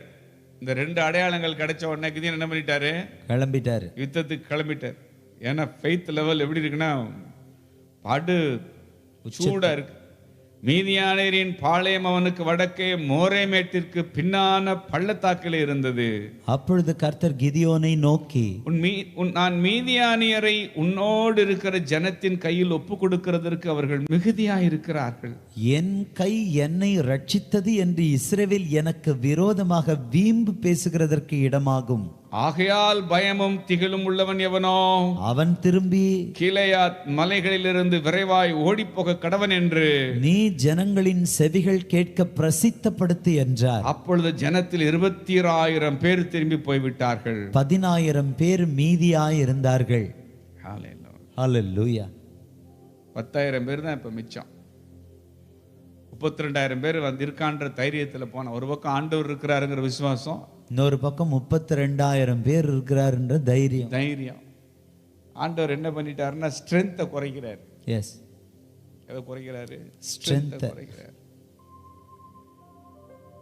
எப்பவுமே ஸ்ட்ரென்த் இருக்கிறவன் விசுவாசிக்க மாட்டான். எஸ், ஸ்ட்ரென்த் இல்லாதவன் தான் 100% விசுவாசி. ஆமென். ஹல்லேலூயா. அதனால மோசேக்கு பாருங்க, ஸ்ட்ரென்த் இருந்துச்சு. ஆண்டவர் ஊருகா மாதிரி தொட்டுக்கிட்டாரு. முழுசா நம்பினது எதை? ஸ்ட்ரென்த் தான் நம்பினார். என்னுடைய பலத்துல தேவன் அதை செய்வார். அதனால எப்பவுமே தேவன் என்ன பண்ணுவார்? கோலியாத்து பாருங்க, எதைதான் முழுசா நம்பிட்டு இருந்தான், மலை போல. அவன் ஸ்ட்ரென்த். அதனால தேவன் என்ன பண்ணுவாருன்னா, எப்பவுமே ஸ்ட்ரென்த் இருந்து ஒரு காரியத்தை செஞ்சோம்னா எங்களால தான் அது நடந்துச்சுன்னு நம்ம வீம்பு பேசக்கூடிய ஆட்கள்ன்றது ஆண்டவருக்கு நல்லவே என்னன்னா தெரியும். அதனால இவங்க ஸ்ட்ரென்த்தை குறைச்சிட்டோம்னா பொத்துன்னு கையில் நினைச்சிருவானுங்க, விழுந்துருவானுங்கன்னு சொல்லி படை பலத்தை என்ன செய்கிறார்? குறைக்கிறார். சொன்ன உடனே 32ல 22,000 போய் 10,000 தான் இப்ப என்ன செய்யுதுன்னா மிஞ்சுது. கர்த்தர் கிதியோனை நோக்கி, ஜனங்கள் இன்னும் அதிகம், அவர்களை தண்ணீர் அண்டைக்கு இறங்கி போக பண்ணு, அங்கே அவர்களை பரீட்சித்து காட்டுவேன். உன்னோடே கூட வரலாம் என்று நான் யாரை குறிக்கிறேனோ அவன் உன்னோடே கூட வரக்கடவன், உன்னோடே கூட வரலாகாது என்று நான் யாரை குறிக்கிறேனோ அவன் உன்னோடு கூட வராதிருக்க கடவன் என்றார். அப்படியே அவன் ஜனங்களை தண்ணீர் அண்டைக்கு இறங்கி போக பண்ணினான். அப்பொழுது கர்த்தர் கிதியோனை நோக்கி, தண்ணீரை ஒரு நாய் நக்கும் பிரகாரமாக அதை தன் நாவினாலே நக்குகிறவன் எவனோ அவனை தனியேயும், குடிக்கிறதற்கு முழங்கால் ஊன்றி குனிகிறவன் எவனோ அவனை தனியேயும் நிறுத்தி என்றார். தங்கள் கையால் அள்ளி தங்கள் வாய்க்கெடுத்து நக்கிக் கொண்டவர்களின் இலக்கம் 300 பேர். மற்ற ஜனங்கள் எல்லாரும் தண்ணீர் குடிக்கிறதற்கு முழங்கால் ஊன்றி குனிந்தார்கள். ஒருவேளை கிதியோன் நினைச்சிருக்கலாம், சரி இந்த பரிச்சை 10,000 பேரை தண்ணி குடிக்க சொல்றாரு, பரவாயில்ல, பாதியா பிரிஞ்சிருந்தாலும் நமக்கு ரொம்ப சிக்கலா இருந்திருக்கும். ஆனால் 9,300 பேர் ஒரு பக்கமும் 700 பேர் ஒரு பக்கமும், 9,700 பேர் ஒரு பக்கமும் 300 பேர் இன்னொரு பக்கமும் நிற்கிறான். சரி, இப்போ இந்த 9,700 நம்ம கையில் அப்பா இருக்கு, மெஜாரிட்டி நம்ம பக்கம் இருக்கு அப்படின்னு மனசில் நினைச்சிட்டு இருந்தப்போ தான் அடுத்த இடி என்ன செய்யுதுன்னா விழுகிறது. அப்பொழுது கர்த்தர் கிதியோனை நோக்கி, நக்கி குடித்த அந்த 300 பேராலே நான் உங்களை ரட்சித்து மீதியானேரை உன் கையில் ஒப்பு கொடுப்பேன். மற்ற ஜனங்கள் எல்லாரும் தங்கள் இடத்திற்கு போக கடவர்கள் என்றார். அவ்வளவுதான். யோசிச்சு பாருங்களேன், ஒருத்தன் என்ன பாடுபட்டிருப்பான். அந்த பக்கம் பார்த்தா கடற்கரை மணலை போல பெருங்கூட்டம் யுத்தத்துக்கு வந்திருக்கான். எஸ், இந்த பக்கம் ஏதோ கொஞ்சம் பேர் 32,000 பேர் வந்தான்னு சொன்னா அதுல ஒரு தைரியம் இருந்துச்சு, ஆண்டவர் மேல விசுவாசம் இருந்துச்சு. அதுல ஒரு அனௌன்ஸ்மெண்ட்டை கொடுத்தா அப்போ தான் தெரியுது உண்மையாக வந்தவன்லாம் யார், பயத்தோடையும் திகிலோடையும் வந்திருக்கான். அதில் 22,000 பேர் ஓடியே போயிட்டான். அடுத்ததில் பார்த்தா இப்போ 9,700 கழிச்சிட்டு இப்போ 300 மட்டும்தான் கையில் என்ன செய்யுதுன்னா இருக்கு. இந்த 300 பேரை கையில் கொடுத்துட்டு சொல்றாரு, அப்பொழுது நக்கி குடித்த அந்த 300 பேராலே நான் உங்களை ரட்சித்து மீதியானியரை உன் கையில் ஒப்பு கொடுப்பேன். ஒப்பு கொடுப்பேன். ஆண்டவரே, நீங்க சொல்றது ஒண்ணு எனக்கு என்ன செய்யலைன்னா வழங்கலாம், புரியவே இல்லை. இந்த சமயத்துல கிதியோன் மனசுல உதித்திருக்க வேண்டிய ஒரு எண்ணம் என்னவா இருந்திருக்கணும் அப்படின்னா, நீங்க சொல்ற காரியம் வந்து பைத்தியக்காரத்தனம் என்ன செய்யுதுங்க இருக்கு. இதெல்லாம் அவன் இருக்கிற கூட்டம் எங்க, நாங்க ஒரு குழுவா இருக்கிறோம் 300 பேர், இவங்களை கொண்டு அதை செய்ய முடியுமா அப்படிங்கிற ஒரு கொஸ்டினை தேவனை பார்த்து கிதியோன் கேட்கவே முடியாத அளவுக்கு ஏற்கனவே கிதியோன் கேட்ட காரியத்தை கர்த்தர் செஞ்சிட்டார். எஸ். சில கேள்வியை நம்ம ஆண்டவர்கிட்ட போய் கேட்கலான்னு போனா அவர் எதை நமக்கு நினைப்பூட்டுறாருன்னா, அந்த தோலை தரையில போட்டு தோல் மட்டும் நனைஞ்சிருக்கணும், தரை மட்டும் பூமியெல்லாம் காஞ்சிருக்கணும்னு கேட்டிய, அது என்னப்புல நியாயமான கேள்வியா? சரி, அதை நீ கேட்டதை செஞ்சேன், அதுக்கப்புறம் என்ன கேட்ட நீ? தோல் மட்டும் காஞ்சிருக்கணும், பூமியெல்லாம் என்ன செய்யணும், நனைஞ்சிருக்கணும்னு அடுத்து வர்ற. இது எந்த லாஜிக்குப்பா நீ கேட்டது? இதெல்லாம் சம்பவிக்கிறதுக்கு வாய்ப்பே இல்லாத காரியத்தை நீ கேட்டாங்கிறதுக்காக நான் செஞ்சேனா? நீ கேட்டபடி நடந்துச்சா? அதை நான் பைத்தியக்காரத்தனமா கேட்கிறேன்னு நான் சொன்னேன்? நீ பேசுறது கொஞ்சமாவது நீ வந்து சரியாதான் நீ பேசுறியாடான்னு சொல்லி உன்னை நான் கடிஞ்சுக்கிட்டேன்னா? எவ்வளவு கடினமான காரியத்தை நீ கேட்ட, அது ரொம்ப லகுவா, அதை ரொம்ப எளிதாக உனக்கு செஞ்சு உங்களோட நான் தான் இருக்கிறேன்னு சொல்லிட்டேன்ல. இந்த பர்சனல் எக்ஸ்பீரியன்ஸ் யாருக்கு இருந்துச்சு? கிதியோனுக்கு மட்டும்தான் இருந்துச்சு. எஸ். அதனால சொல்றேன், தேவனோட நடந்து தனிப்பட்ட விதத்தில் தேவனோட உறவாடி தேவன் தனிப்பட்ட வாழ்க்கையில தனக்கு செஞ்ச காரியங்கள் நிமித்தம் தேவன் மேல தேவனை ஒரு மனுஷன் விசுவாசிக்கிறான் பாருங்க, அவன் லெவலுக்கு மத்தவன் வர முடியாது. ஏன்னா அவனுக்கு அந்த மாதிரி பர்சனல் என்கவுண்டர் எதுவும் இல்லை. 300 பேரை கொண்டு போய் எப்படியா நீங்க ஒரு படையை ஜெயிக்க முடியும்? அவர் தான் சொல்றாரு, நீங்க என்னங்க போட்டுட்டு கேட்டுட்டு இருக்கிறீங்க, போங்கடான்னு சொல்றீங்க, எங்களுக்கு ஒன்றும் புரியலன்னு. மத்த மனசுல வேணா கேள்வி எழுந்திருக்கலாம், ஆனா கிதியோன் மனசுல இந்த கொஸ்டின் எழுறதுக்கு வாய்ப்பே இல்லை. ஏன்னா கிதியோன் சொல்லுவாரு, வர்றதுக்கு முன்னாடி நடந்த காரியம் உங்களுக்குலாம் என்னன்னா தெரியாது. எனக்கு அவருக்கு மட்டும்தான் இது என்னன்னா தெரியும். இந்த மாதிரி எல்லாம் நான் கேட்டேன். என்னையா கேட்டிருக்க இப்படிலாம், இதெல்லாம் எப்படியா நீ கேட்டேன்? அதுதான் நான் கேட்டேன். கேட்டபடி என்ன பண்ணிட்டாரு, செஞ்சிட்டாரு. இப்ப போய் 300 பேர் வச்சிருக்கிறீங்களே, எப்படி இதெல்லாம் ஜெயிக்கன்னு நான் போய் கேட்க முடியுமா? முடியாது இல்ல. அப்படி கேட்க போனா நீ கேட்டது எப்படா சரின்னு கேட்பாரு. அப்ப நான் அதை செஞ்ச நீ விசுவாசிக்கலான்னு கேட்பாரு. அதனால எனக்கு இந்த எண்ணமே வரல சாமி. என்ன தனிப்பட்ட விதத்துல அவர் என்னோட பலமா இடைப்பட்டிருக்கிறார். அந்த அந்த அனுபவம் எனக்கு தான் உண்டு. எஸ். அதனால என்னோட ஃபெய்த் வந்து உச்சத்துல நிக்குது இப்போ. ஆமென் சொல்லுங்க. ஆமென். ஹalleluya. ஹalleluya. நாம ஆண்டவரிடத்துல கேட்டுக்கொள்ளுகிற அடையாளம் மனுஷங்களுடைய பார்வையில சாத்தியமே இல்லாத ஒன்று. ஆனாலும் நாம கேட்டுக்கொண்டபடியே கர்த்தர் நமக்கு என்னன்னா செய்கிறார். ஆமென். உங்களுக்கு தகுதியே இல்லாத, உங்களுக்கு சாத்தியமே இல்லாத காரியங்களை கடந்த நாட்கள்ல ஏன் உங்க லைஃப்ல தேவன் செஞ்சு உங்களை ஆச்சரியப்படுத்தினார்னா, அடுத்து அவர் சொல்ல போற காரியத்தை நீங்க விசுவாசிக்கணுங்கிறதுக்காக. ஹalleluya. பிரமிப்பா இருக்கு. தேவன் செஞ்ச காரியத்தை நினைச்சா பிரமிப்பா இருக்கு. எங்களால இந்த நன்மையை நம்பவே முடியல. கர்த்தர் நாங்க கேட்டபடி எங்களுக்கு செய்தார். இது எங்களுக்கு பயங்கர ஆச்சரியமா இருக்கு. எதுக்கு இந்த ஆச்சரியம்? ஏன் இந்த பிரமிப்பு? அடுத்து நான் உனக்கு சொல்ல போற காரியத்தை நீ விசுவாசிக்கணுங்கிறதுக்காக தான் இந்த காரியத்தை செஞ்சு நான் உன்னை ஆச்சரியப்படுத்தி வச்சிருக்கேன். எஸ், ஹல்லேலூயா.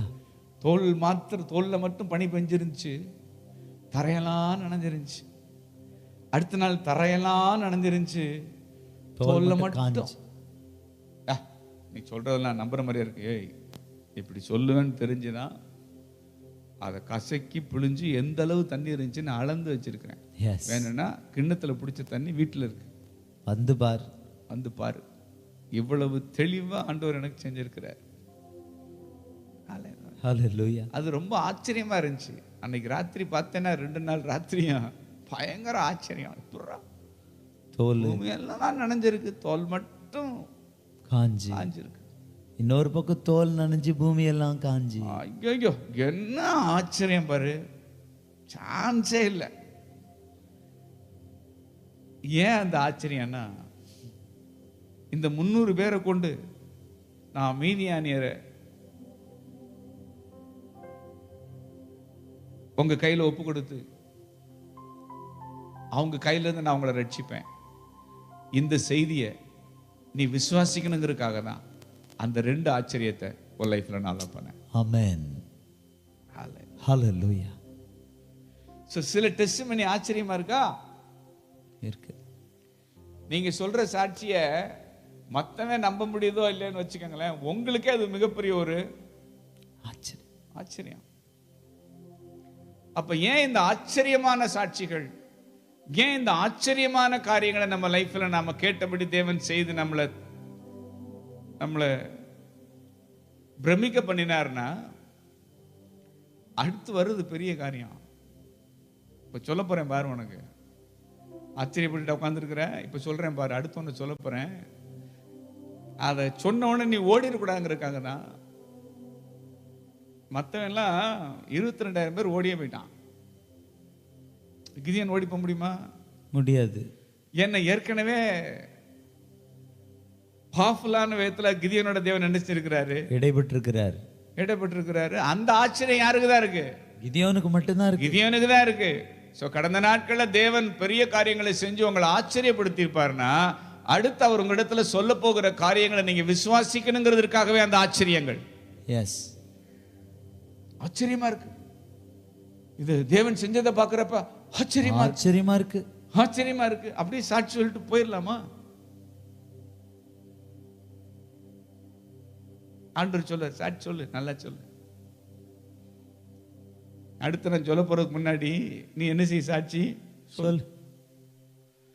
இந்த ஆச்சரியத்தில் நம்மளை கொண்டு வந்து நிறுத்திட்டு அடுத்த ஒரு காரியத்தை நம்மகிட்ட சொல்றப்ப நாம அதை என்ன செஞ்சிடறோம்? அப்படியே விசுவாசிச்சிடறோம்.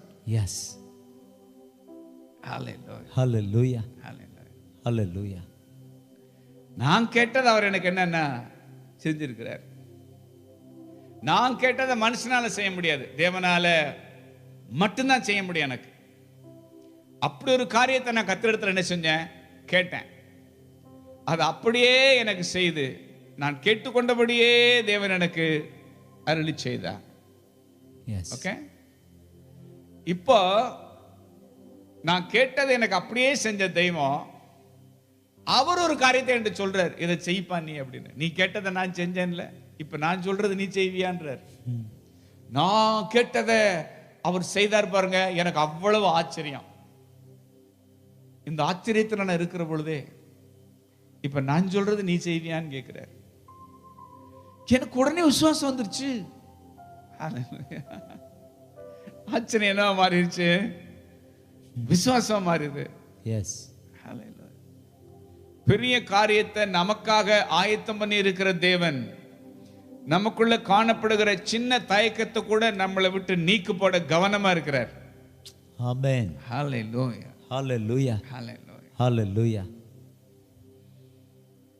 இந்த அனுபவம் இந்த உன்னத அனுபவம் யாருக்கு இருக்கோ அவன் தான் என்ன செய்ய முடியும்? மற்றவங்க அவனோடு போட்டி போடவே முடியாத அளவுக்கு கர்த்தரை விசுவாசிக்கிறான். எஸ். ஏன் கோலியாத்தை பார்த்த உடனே தாவீதுக்கு விசுவாசம் சும்மா உச்சத்துல எகிரி நின்னுச்சு? ஏற்கனவே சிங்கத்தோடையும் கரடியோடையும் யுத்தம் பண்ணி ஜெயிச்சது எனக்கு பெரிய ஆச்சரியம்.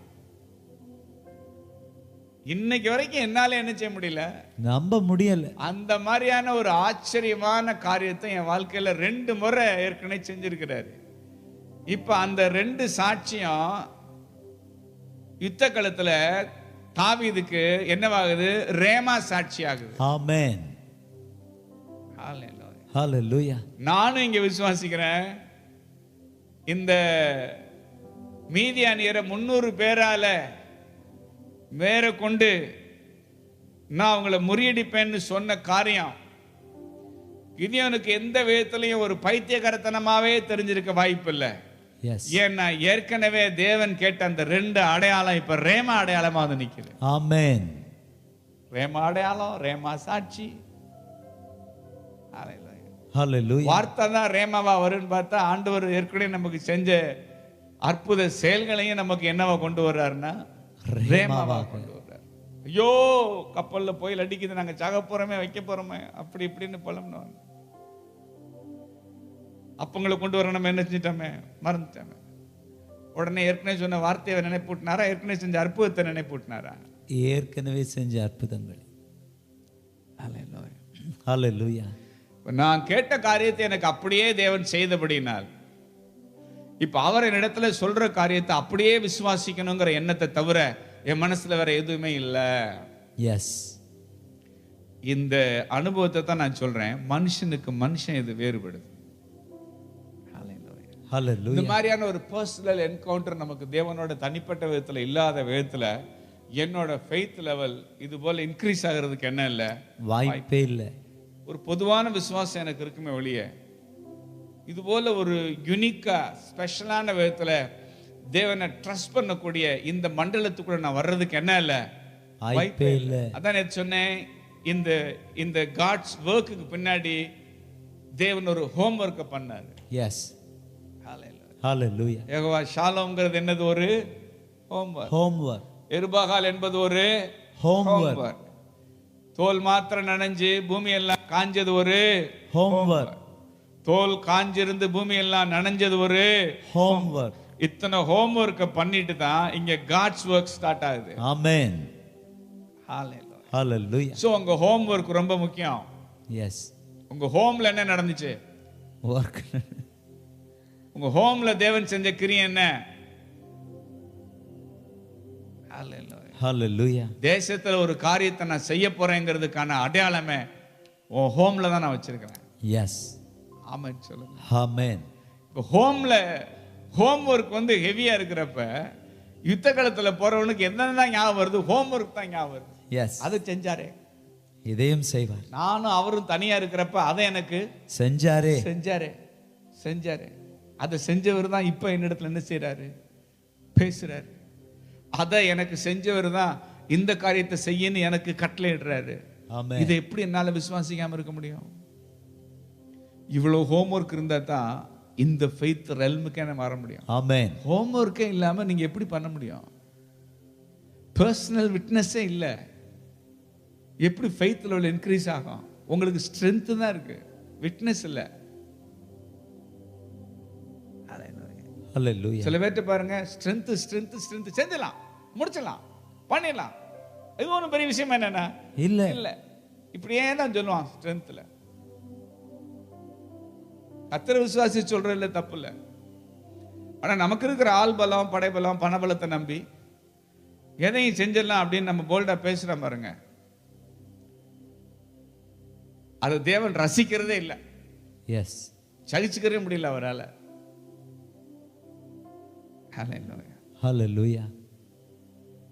அப்ப படையோட எண்ணிக்கையை குறைக்க எந்த தளபதியும் முன் வர மாட்டான். எந்த தளபதியும் முன் வர மாட்டான். ஆனா தேவனை மாத்திரம் விசுவாசிக்கிற ஒரு ஸ்தானாதிபதி உடனே முன் வருவான். எஸ். அப்ப ஹோம்ஒர்க் என்ன வேலை பண்ணுச்சுன்னா, என்ன மாத்திரம் விசுவாசி. ஹோம்வொர்க் எதுக்கு? என்ன கர்த்தரை மாத்திரம் விசுவாசிக்கிறோம். ஹalleluya. அங்க எங்கேயும் பாத்துறாத, யாரையும் என்ன செஞ்சிடாத, நம்பிடாத. என்ன மாத்திரம் என்ன செய்யணும்? நீ விசுவாசி. இப்ப இறுதி பயத்தையும் கிதியோனை விட்டு போக்கும்படி ஆண்டவர் பேசுறார் பாருங்களேன். 9வது வசனம். அன்று ராத்திரி கர்த்தர் அவனை நோக்கி, நீ எழுந்து அந்த சேனையினிடத்திற்கு போ, அதை உன் கையில் ஒப்பு கொடுத்தேன். போக பயப்பட்டாயானா முதல் நீயும் உன் வேலைக்காரனாகிய பூராவும் சேனையினிடத்திற்கு போய் அங்கே என்ன பேசுகிறார்கள் என்று கேள். பின்பு சேனையினிடத்திற்கு போக உன் கைகள் திடப்படும் என்றார். அப்படியே அவனும் அவன் வேலைக்காரனாகிய பூராவும் சேனையின் முன்னணியிலே ஜாமம் காக்கிறவர்களின் இடமட்டும் போனார்கள். மீதியானியரும் அமலேக்கியரும் சகல கிழக்கத்தி புத்திரரும் வெட்டுக்கிளிகளைப் போல திரளாய் பள்ளத்தாக்கிலே படுத்து கிடந்தார்கள். அவர்களுடைய ஒட்டகங்களுக்கும் கணக்கில்லை. கடற்கரை மணலைப் போல திரளாய் இருந்தது. கிதியோன் வந்தபோது ஒருவன் மற்றொருவனுக்கு ஒரு சொப்பனத்தை சொன்னான். அதாவது, இதோ ஒரு சொப்பனத்தை கண்டேன். சுட்டிருந்த ஒரு வார்க்கோதுமை அப்பம் மீதியானியரின் பாளையத்திற்கு உருண்டு வந்தது. அது கூடாரம் மட்டும் வந்தபோது அதை விழத்தள்ளி கவிழ்த்து போட்டது. கூடாரம் விழுந்து கிடந்தது என்றான். சொப்பனத்தை சொன்னது ஒருத்தன், சொப்பனத்துக்கு வியாக்கியானம் சொன்னது இன்னொருத்தன். அப்பொழுது மற்றவன், இது யோவாசின் குமாரனாகிய கிதியோன் என்னும் இஸ்ரவேலனுடைய பட்டயமே அல்லாமல் வேறல்ல. தேவன் மீதியானியரையும் இந்த சேனை அனைத்தையும் அவன் கையிலே ஒப்பு கொடுத்தார் என்றான். என்ன மாதிரி இருந்திருக்கும் ஃபெய்த் லெவல்? சும்மா உச்சத்துல நிக்கும். இந்த பர்சனல் என்கவுண்டர் யாருக்கு தான் இருக்கு? கிதியோனுக்கு தான் இருக்கு. கிதியோனுக்கு தான் இருக்கு. அதனாலதான் உங்க லீடருக்கு ஃபெய்த் இருந்தா போதும். உங்களுக்கு அந்த அளவுக்கு பெருசா நீங்க இருக்கணுங்கிற அவசியம் என்னன்னா இல்ல. விஷன்ல எந்த தலைவனுக்கு தரிசனம் இருக்கோ அவனுடைய விசுவாசம் தான் உங்க விசுவாசம். எஸ். பர்சனலா உங்களுக்கு எந்த என்கவுண்டர் இருக்கணுங்கிற அவசியம் என்னன்னா இல்ல. கண்ணை மூடிட்டு அவன் பின்னாடி போயிட வேண்டியதான். ஹalleluya. கிதியோன் அந்த சொப்பனத்தையும் அதன் வியார்த்தியையும் கேட்டபோது அவன் பணிந்து கொண்டு இஸ்ரவேலின் பாளையத்திற்கு திரும்பி வந்து, எழுந்திருங்கள், கர்த்தர் மீதியானியரின் பாளையத்தை உங்கள் கைகளில் ஒப்பு கொடுத்தார் என்று சொல்லி, ஆண்டவருக்குள்ள ரொம்ப டீப்பா போறப்ப சுயம் சுத்தமா அடியாது பாருங்களேன். என் கையில் ஒப்பு கொடுத்தாருன்னு சொல்லியிருக்கணும். ஏன்னா கிதியோனை குறித்து தான் அந்த சொப்பனம் என்ன செய்யப்படுது, பேசப்படுது. ஆனா கிதியோன் தன்னை ஹம்பிளா, தன்னை தாழ்த்த ஆரம்பிச்சிட்டாரு. கர்த்தர் மீதியானியரின் பாளையத்தை உங்கள் கைகளில் ஒப்பு கொடுத்தார் என்று சொல்லி அந்த 300 பேரை 3 படையாக வகுத்து அவர்கள் ஒவ்வொருவர் கையிலும் ஒரு எக்காலத்தையும் வெறும் பானையும் அந்த பானைக்குள் வைக்கும் தீவட்டியையும் கொடுத்து அவர்களை நோக்கி, நான் செய்வதை பார்த்து அப்படியே நீங்களும் செய்யுங்கள். இதோ நான் பாளையத்தின் முன்னணியில் வந்திருக்கும் போது நான் எப்படி செய்கிறேனோ அப்படியே நீங்களும் செய்ய வேண்டும். நானும் என்னோட இருக்கும் சகலமான பேரும் எக்காலம் ஊதும் போது நீங்களும் பாளையத்தை சுற்றி எங்கும் எக்காலங்களை ஊதி கர்த்தருடைய பட்டயம் கிதியோனுடைய பட்டயம் என்பீர்களாக என்று சொன்னான். இதை சொன்னப்ப கேட்டவனுக்கெல்லாம் அப்படி இருந்திருக்கும். கத்தி கப்படா உருவிட்டு போயெல்லாம் நிக்கிறப்ப, வீர சாகசத்தை நிகழ்த்தலாம் நிக்கிறப்ப, அப்பதான் சொல்லாரு ஒவ்வொருத்தன் வாயிலையும் ஒரு பிபியை கொடுத்துட்டாரு அப்படின்னு. படையே எனக்கு எதிராய் பாளையம் இறங்கினாலும், படையே எனக்கு எதிராய் பாளையம் இறங்கினாலும் என் நெஞ்சம் அஞ்சாது, நம்பிக்கை இழக்காது. என் நெஞ்சம் அஞ்சாது, நம்பிக்கை இழக்காது. என்னை பலப்படுத்தும் இயேசு கிறிஸ்துவா, எல்லாமே செய்து நான் முடித்திடுவேன். என்னை பலப்படுத்தும் இயேசு கிறிஸ்துவா, எல்லாமே செய்து நான் முடித்திடுவேன். படையே எனக்கு எதிராய் பாளையம் இறங்கினாலும், படையே எனக்கு எதிராய் பாளையம் இறங்கினாலும் என் நெஞ்சம் அஞ்சாது, நம்பிக்கை இழக்காது. என் நெஞ்சம் அஞ்சாது, நம்பிக்கை இழக்காது. ஹல்லேலூயா. அப்ப ஒவ்வொரு காரியத்தை செய்யறதுக்கு முன்னாடி ஒரு அடையாளத்தை கொடுத்து நம்முடைய ஃபெய்த் என்ன செய்யறாருன்னா அடுத்தடுத்த லெவலுக்கு ஆண்டவர் தூக்கிட்டு போறாரு. ஆமென். அப்பா தான் சொல்லுவாங்க, ஒவ்வொரு கையிலையும் பட்டயத்தை கொடுக்காம பிபியை கொடுத்துட்டாங்க அப்படின்னு. லாஜிக்கா இல்ல, ரொம்ப குழப்பமான காரியத்தை தெளிவோடு சொல்றாரு கிதியோன். கேட்டவனுக்கெல்லாம் மனசுல என்ன வரும்? குழப்பம்தான் வரும். எஸ். ஆனா கிதியோன் அதை எப்படி சொல்றாரு? தெளிவா சொல்றாரு. காரணம் என்ன? Home work. அப்படி என்ன ஒர்க்கு? Home work. அப்படி பர்சனலா தேவனோட நடந்து, தேவனோட பழகி, தேவன் அற்புதமான விதத்தில் அவரோட இடைப்பட்டு அவருடைய விசுவாசத்தின் அளவை எந்த லெவல்ல இருந்து எங்க கொண்டு வந்து நிறுத்திட்டார் பார்த்தீங்களா? எஸ். எதனால ரட்சிப்பேன்? மனாசேல என்னுடைய குடும்பம் மிகவும் எளியது. என் வீட்டில் எல்லாரும் நான் சிறியவன். இந்த இடத்துல இருந்த மனுஷனை 7வது அதிகாரத்தில் இந்த உச்சத்தில் கொண்டு வந்து நிறுத்திட்டார். காரணம் ஹோம் ஒர்க். அப்படி எஸ். தாவீது ஏல பள்ளத்தாக்கில் கோலியத்தை ஃபேஸ் பண்றதுக்கு பயமே இல்லாமல் இருந்ததுக்கு காரணம் ஹோம் ஒர்க். அப்படி காட்ஸ் ஒர்க் ரெடியா இருக்கு, அதை விசுவாசிக்க தேவையான ஹோம் ஒர்க் இருக்கா? இல்ல உங்க ஸ்ட்ரென்த்தை பிலீவ் பண்ணி விசுவாசத்தில் வளராமலே போயிட்டீங்களா? நான் கண்ட துரதிர்ஷ்டம் என்னன்னா, தனக்கு இருக்கிற பணத்தை, தனக்கு இருக்கிற அந்தஸ்தை, தனக்கு இருக்கிற ஆசி மேல அதிகமான ஒரு அதையே சார்ந்து வளர்ந்த மனுஷங்க யாருமே எதுல வளர்றது இல்லை? ஃபெய்த்தில் வளரவே இல்லை. எஸ். ஒரு சின்ன தேவையை கர்த்தர் சந்திப்பாருன்னா கூட அதை எப்படி சந்திப்பாரு? அது எப்படி பிரதர்னு கேட்பாங்க. ஏன்னா அவர் கையில இருந்ததை வச்சே செலவு பண்ணி பழகிட்டாரு. அதனால இல்லாத காரியத்தை இருக்கிறத போல கர்த்தர் அழைச்சு ஆசீர்வதிக்கிறங்கிற ஃபெய்த் அவருக்கு இல்லாமலே போயிடுச்சு. எஸ். ஆனா அதே நேரத்தில் பாருங்க, ஒரு இல்லாதவன், ஒரு கஷ்டப்படுறவன், கர்த்தர் விசுவாசிச்சு அற்புதங்களை வாங்கினவன் எந்த பெரிய காரியத்தை சொன்னாலும் உடனே ஆண்டவர் விசுவாசிக்க தயங்குறது என்னன்னா இல்லை. ஏன்னா அவன் எதுல பழகிறான்? விசுவாசத்தில் பழகிறான். ஹல்லேலூயா. ஸோ உங்களுக்கு ஹோம் ஒர்க் இருக்கும்னா,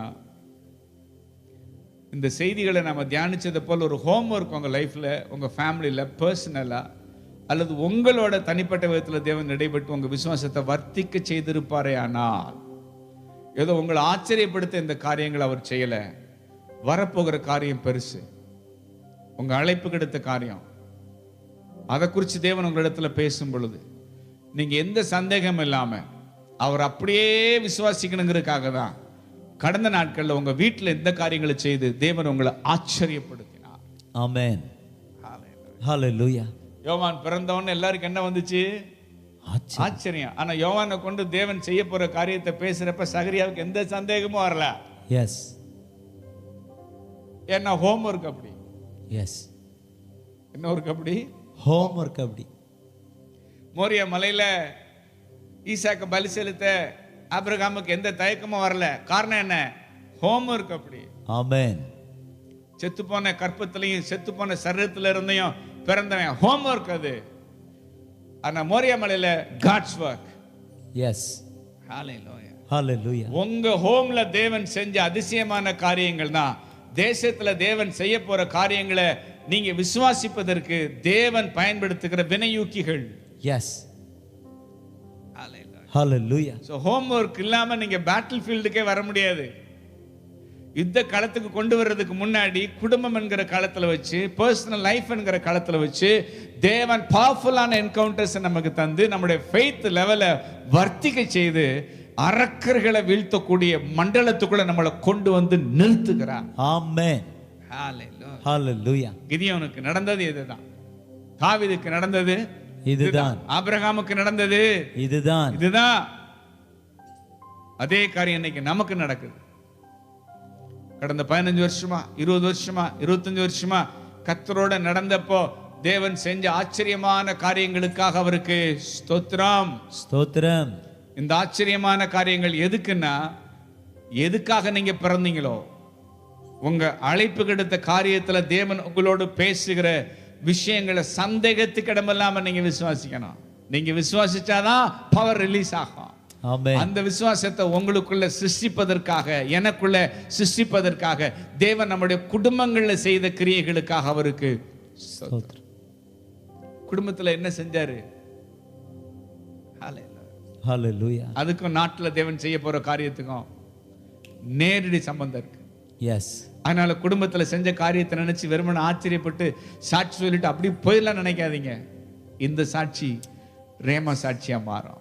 எஸ். வாழ்க்கையில முக்கியமான காலகட்டத்துல வாழ்வா சாவாங்கிற நிலைமையில நீங்க தேவனுக்காக நிற்கிற பொழுது இந்த சாட்சியை தேவன் உயிர்ப்பித்து உங்க விசுவாசத்தை வர்த்திக்க செய்வார். ஆமென். ஹalleluya. சோ நாம இன்னும் தியானிக்க போறோம். ஆமென். ஆமென். தகப்பனே, நன்றியோடு நாங்கள் துதிக்கிறோம், ஸ்தோத்திரிக்கிறோம்.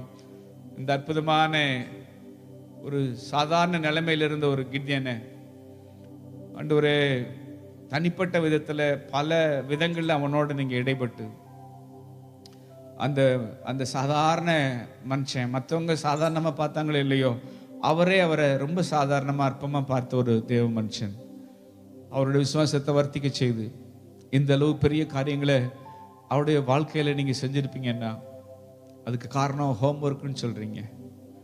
ஆண்டவர், இன்னைக்கும் அந்த காரியங்களை எங்க வீடுகளில் எங்க தனிப்பட்ட வாழ்க்கையில நீங்க செஞ்சு எங்க விசுவாசத்தை ஒரு மண்டலத்திலிருந்து இன்னொரு மண்டலத்துக்கு கொண்டு வந்து நிறுத்தி நீங்க செய்ய போற பெரிய காரியங்களை எங்களிடத்துல அறிவிக்கிறேன். அதை முழு இருதயத்தோடு நாங்கள் விசுவாசிக்க தொடங்கிடுறோம். இந்த அடையாளங்களால அற்புதங்களால எங்களோடு இடைபடுகிறவங்க போல தேவன் யாரும் இல்லை சுவாமி. நீங்க மகிமைப்பட்டு வருகிறீரே, உமக்கு நன்றி. இயேசுவின் நாமத்தில் ஜெபித்து ஜெயம் எடுக்கிறோம் நல்ல பிதாவே, ஆமென். என் ஆத்மாவே கர்த்தரை ஸ்தோத்திரி, என் முழு உள்ளமே அவருடைய பரிசுத்த நாமத்தை ஸ்தோத்திரி. என் ஆத்மாவே கர்த்தரை ஸ்தோத்திரி, கர்த்தர் செய்த சகல உபகாரங்களையும் மறவாதே. ஆமென். Praise the Lord.